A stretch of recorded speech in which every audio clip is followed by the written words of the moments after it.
সমুদ্র সৈকতে স্বর্ণদ্বীপ।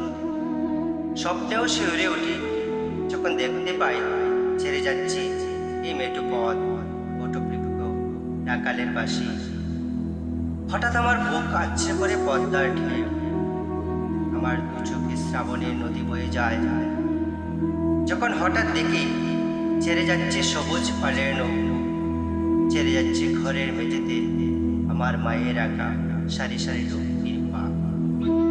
বোবা চিৎকারে আর্ত কণ্ঠে বলে উঠি, হয়তো তখনই তোমার বুকের মধ্যে আমাকে লুকিয়ে রাখি। আমি এই মাটি ছেড়ে, মাটির সান্নিধ্য ছেড়ে, আকাশের আত্মীয়তা ছেড়ে চাই না কোথাও যেতে।